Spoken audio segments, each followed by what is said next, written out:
Hi guys. I have to go out shortly, but I thought I'd do this video briefly or quickly because I received a voice note from a State London senior leader this morning in which he said that in the video that I made about farming on the Orange River and the Christmas and what have you, I totally lost him. So I'll try to redo the video in a more sort of logical way and not digress too much. I apologize in advance if it sounds like I'm being, condescending or something. I just want to really keep it simple. And I don't know where to draw that line, obviously, so I'm just going to do my best according to my intuition. Okay, so here goes. We know that State London has a national emergency plan. We know that that national emergency plan is geographically specific. In other words, it's not a national emergency plan that could take place in the Drakensberg. It could happen on the Southern Cape Coast. We never know. We might go to the Bosveld. We know that it is centered on the Orange River, and we don't have to get into greater specifics. Everybody's aware of that, roughly. Okay, we know that we're going to have to produce food. We know that the region is very hot for much of the year, and for a short portion of the year it can be bitterly cold, crop-destroyingly cold. We know that the rainfall is low for the most part. We know that there is a hang of a lot of water in the river, but that there's every chance, in fact, the chances, according to me, I held this discussion about 6 years ago with somebody, and to this day it still stupefies me that they couldn't understand it. We know that the chances of the enemy sacrificing the world's largest gold resources, which we do still possess, even though we are only the world's largest, 7th largest gold miner, 40-odd% of the world's manganese resources, something like 80% of the world's chrome resources, 13% of the world's diamonds, platinum, so on, is just about, nobody's going to do that. Nobody's going to sacrifice them for the sake of playing nicely. There's a good chance our river may be polluted. There's a good chance that dams may be harmed in order to harm us, because that is perceived to be a low price to pay for the reward. We know that there's a lot of groundwater, phenomenal amount of groundwater, not by global standards, but by the standards of exploration. In other words, South African farmers in the interior regions are renowned for finding and using groundwater. However, we also know that much of that water in our given national emergency plan safe zone region is not usable, but it's not good water. It's very poor water indeed. Having said all of that, for better and for worse, I've nominated pros and cons.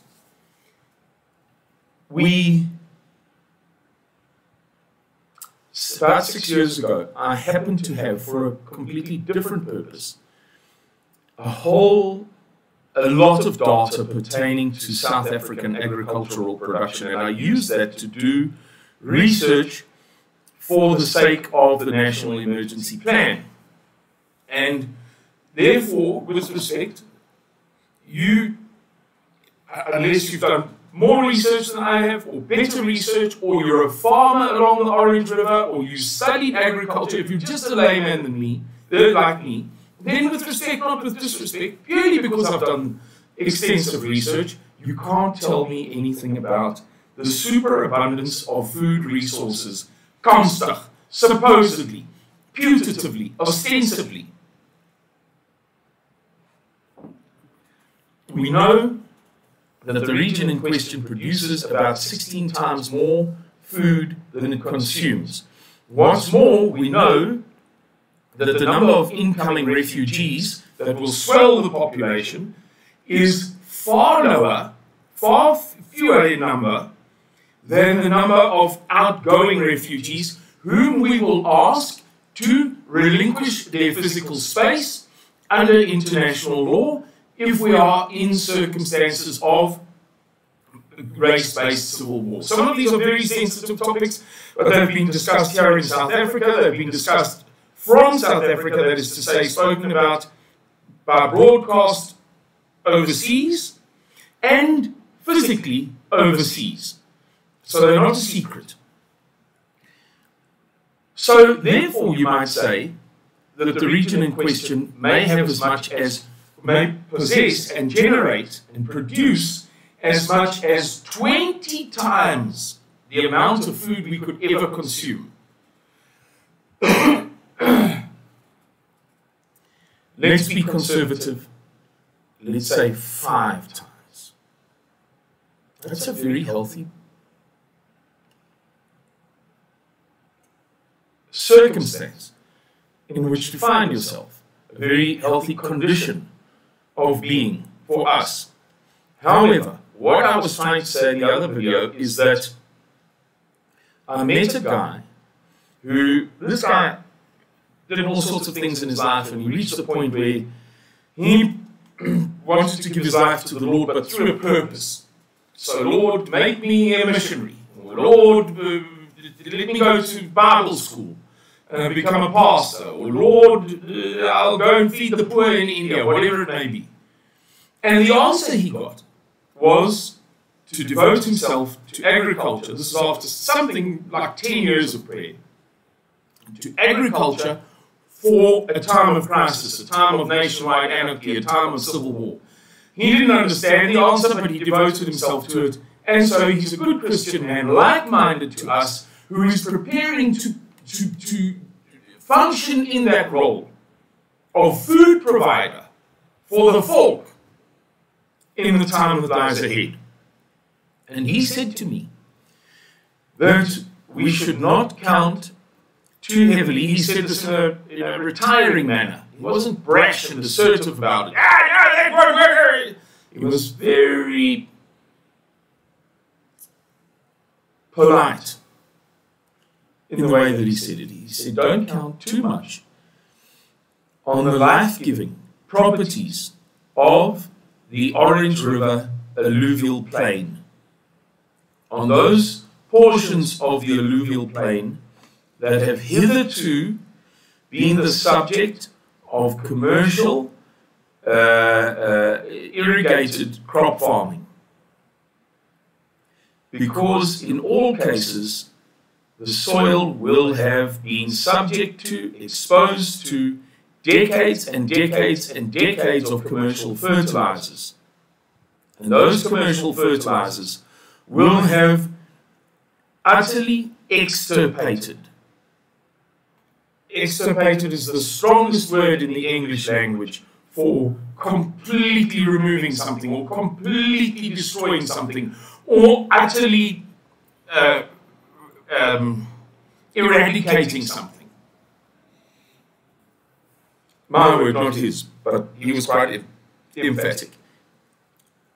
Extirpated the microbial organisms required for crop farming without commercial fertilizers. And if you assume that we will not have access to fertilizer factories, which is a very safe assumption, or fertilizer imports, maybe some of the time, maybe we get lucky, maybe somebody sends me a message about the 17th vision of Msino when he was on top of the mountain next to the bird that was... Guys, we get it. I'm not being dismissive, and I hope that nobody thinks I'm being arrogant. I'm just saying, we all understand that there are loopholes in every argument, that there are flaws, that there are chinks in the armor, that we can second guess and criticize until the cows come home. But on average, and generally speaking, the chances of us having fertilizer factories running at full tilt to fertilize the crop-growing alluvial plain, irrigated alluvial plain of 1,000-kilometer stretch of the Orange River is very close, or the chances are very close to nil, really. Therefore, and he went on to explain how studies had proven that, or a particular study had demonstrated that in surrounding Berlin, now we all know the Orange River is not exactly the capital of Germany, but bear with me. Surrounding Berlin, the farmlands, it has been proven scientifically, if the farmers stopped using commercial fertilizer today, it would take a minimum of 50 years, for that highly toxic commercial fertilizer to be leached from the soil adequately to allow the microbial organisms to recolonize the soil. So, to a greater or lesser extent, we may be counting upon, I may have been counting upon when I did that research, a fallacy, something that's false, namely that you can just farm the soil without fertilizer, we're going to produce the same amount of everything, it's just going to be like it was yesterday. And I suppose what I was trying to achieve by the video is to bring to people's attention and awareness, ordinary people. I haven't gone and spoken to farmers or spoken to the head of Saitlander's farming or the head of Saitlander's logistics. I just make these videos. And sometimes the topics are worthy of the ordinary guy who's preparing seed, who's buying organic seed from organicseeds.co.za, those people who have what they call the family pack, but it's actually the Saitlander's pack. You can look it up, very easy. Specifically designed for our ecosystem, our environment. I'm talking now about the National Emergency Plan's geographic region. Our soil conditions, our climate, our terrain, how rocky or how sandy or whatever. Yeah, it seemed like something worth sharing with you guys. Just to say, hey guys, you know how we've all been laboring under this impression that as far as crop farming is concerned, as far as food production is concerned, and die tyd wat voor lê, don't worry, it's going to be a hunky-dory. We'll have other things to worry about. I'm just saying, hey, maybe it's worth considering that we won't have commercial fertilizer and we won't be able to farm without commercial fertilizer. Therefore, we should think a little bit about, maybe other solutions. I don't know what.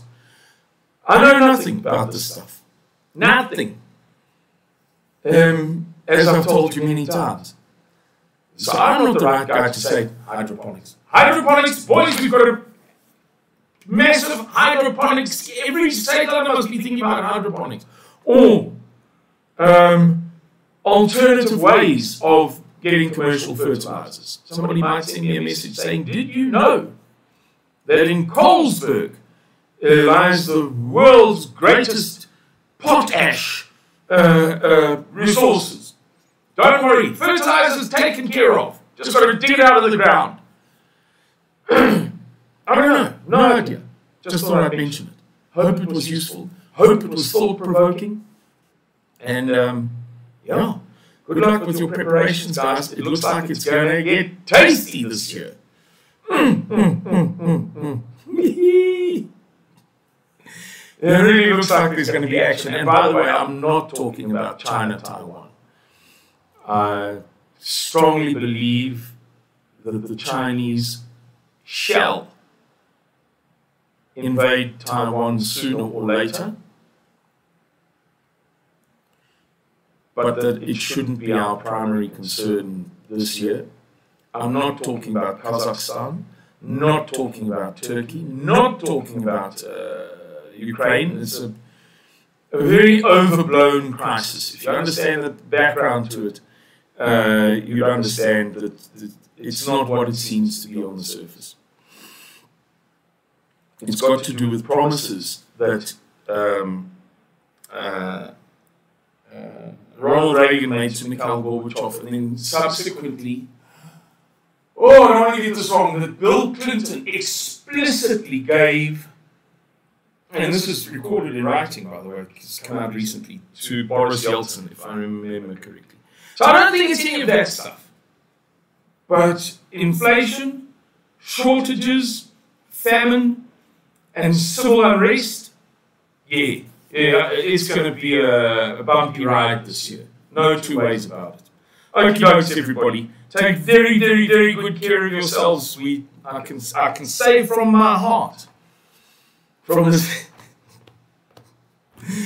pitch black heart, I love you. All right then. Goodbye, everybody.